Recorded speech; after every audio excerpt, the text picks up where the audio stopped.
हैं हमारी पहले करंट अफेयर्स के साथ में, जो कि आज का है। तो पंचगौरव योजना एक ऐसी योजना है जो 5 अलग अलग क्षेत्रों में राजस्थान की विकास और तरक्की के दरवाजे खोलती है। इसमें आपके वनस्पति, खेल, उत्पाद, पर्यटन और उपज, ये 5 चीजें शामिल हैं और ये 5 अलग अलग आयामों पर राज्य को आगे बढ़ाने में मदद करती है। दरअसल इसमें जब आप बात करते हैं उपज की, तो आप बात कर रहे हैं किसकी? कृषि क्षेत्र की। मतलब हमारा कृषि क्षेत्र जो है कैसे आगे बढ़े, तो हर एक जो जिला है उसको किसी एक उपज जो किसानों की हो सकती है उसको प्रमोट वहां पर हम करें। दूसरा क्या है? वनस्पति, मतलब कृषि के बाद वानिकी का कैसे प्रयोग कर सकते हैं। तो इसमें किसी न किसी फ्रूट की बात हम करते हैं ना, तो हो सकता है कोई जगह पे आम हो सकता है, कहीं पर चीकू हो सकता है, कहीं पर अमरूद हो सकता है ना, तो वानिकी को बढ़ावा देने की बात। सेकंड, तीसरा है खेल, मतलब स्पोर्ट्स के अंदर। तो हमारे खासकर जो युवा शक्ति है उसको स्पोर्ट्स में आगे बढ़ा करके हम शिक्षा के एक विकल्प के रूप में बच्चों को स्पोर्ट्स, क्योंकि आने वाले टाइम में इमर्जिंग जो प्लेयर्स हैं, जैसे सरकार ने भी राष्ट्रीय खेल नीति भी नहीं लागू की है, तो उसका भी बेनिफिट हमको मिले, तो वो सारी चीजें हो गई। फिर उसके बाद चौथा है हैंडीक्राफ्ट्स या उत्पाद। तो आप जानते हैं कि 5 हमारे जो सबसे ज्यादा निर्यात करने वाली वस्तुएं, उनमें से एक हैंडीक्राफ्ट भी है ना, तो वहां पर ये हमारा इंपॉर्टेंट हो जाता है। और अंत में है पर्यटन।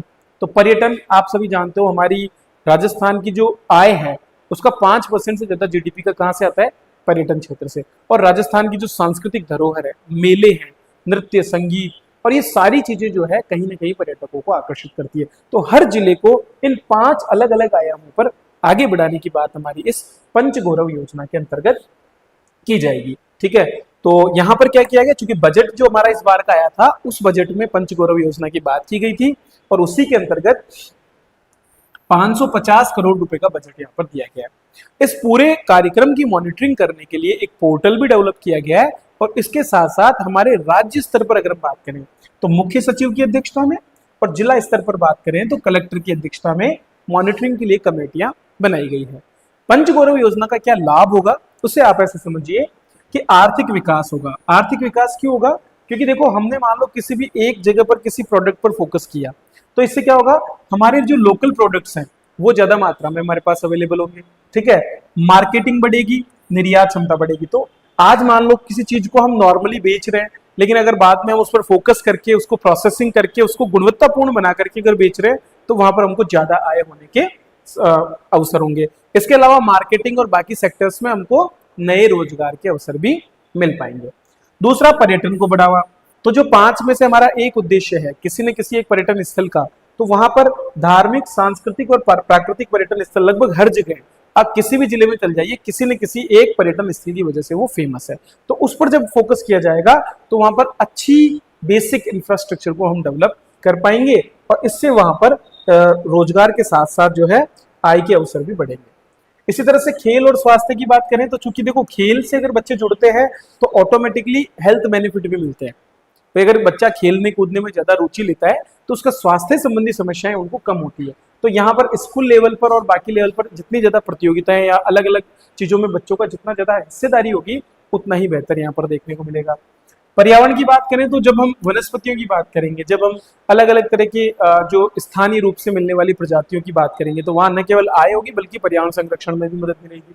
और अंत में जब हम विरासत के संरक्षण की बात करेंगे, चाहे वो कला हो, चाहे वो शिल्प हो, हैंडीक्राफ्ट्स हो, तो वो हमारे जो लोकल आर्टिजन्स हैं, ठीक है, उन सबके लिए मददगार साबित होगी। तो ये 4-5 जो उपाय हम यहाँ करने वाले हैं वो निश्चित रूप से काफी कुछ मददगार होंगे आने वाले समय में हमारे राजस्थान के विकास में। ठीक है, चलिए आगे बढ़ते हैं। तो ये कुछ हमारे जो अलग अलग जिला संभाग जो लेवल है वहां पर होने वाले 5-5 जो तत्व हैं पंचगौरव, उनको चयन किया गया, उनकी एक लिस्ट है। तो आप देख सकते हैं, जैसे उदयपुर में सीताफल लोकल वहां मिलता है। इसी तरह वनस्पति में महुआ, क्योंकि जितने भी वहां पर महुआ के वृक्ष हैं उनको जो है उनसे फूल और ये इकट्ठे करने का काम आदिवासी करते हैं। मार्बल ग्रेनाइट, तो यहाँ पर उत्पादन होता है।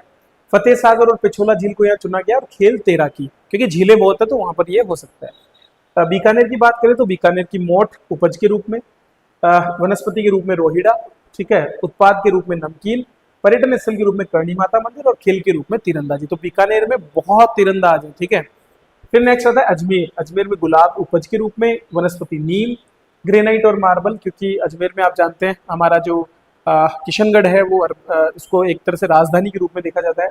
पुष्कर को तीर्थ के रूप में और कबड्डी को खेल के रूप में। कोटा में धनिया उपज के रूप में, खैर वनस्पति, कोटा डोरिया उत्पाद, चंबल रिवर फ्रंट पर्यटन स्थल और कुश्ती खेल के रूप में। जयपुर में आंवला उपज के रूप में, लिसोड़ा वनस्पति के रूप में, जेम्स ज्वेलरी को उत्पाद के रूप में, आमेर महल को पर्यटन स्थल और कबड्डी को खेल के रूप में। अगर बात करें भरतपुर की तो शहद, क्योंकि सरसों बहुत होती है तो वहां पर जो है आप देखते होंगे कि शहद के बहुत से बॉक्सेस और इनका प्रयोग वहां पर किया जाता है। बी जो पालन है मधुमक्खी पालन। कदम्ब को वनस्पति के रूप में। कृषि उत्पाद में उत्पाद जितने भी है, क्योंकि कृषि ही ज्यादातर वहां पर आर्थिक व्यवस्था में देखने को मिलती है और वहां पर अचार और इस तरह के तेल और इस तरह की चीजें काफी निकाली जाती है। केवलादेव नेशनल पार्क पर्यटन स्थल और कुश्ती खेल है। जोधपुर में जीरा उपज के रूप में जो वहां बहुत होती है। जाल के वृक्ष जो है उनको वनस्पति के रूप में। फर्नीचर उत्पाद के रूप में। मेहरानगढ़ को पर्यटन स्थल के रूप में और जिम्नास्टिक को खेल के रूप में विकसित किया जाएगा। तो ये कुछ प्रमुख जो संभाग मुख्यालयों के हैं वो हैं। इसके अलावा पूरे सारे जिलों की 41 जिले जो हैं उनकी भी अपनी एक लिस्ट है जो आपको आपके इकोनॉमिक रिव्यू में भी अवेलेबल है।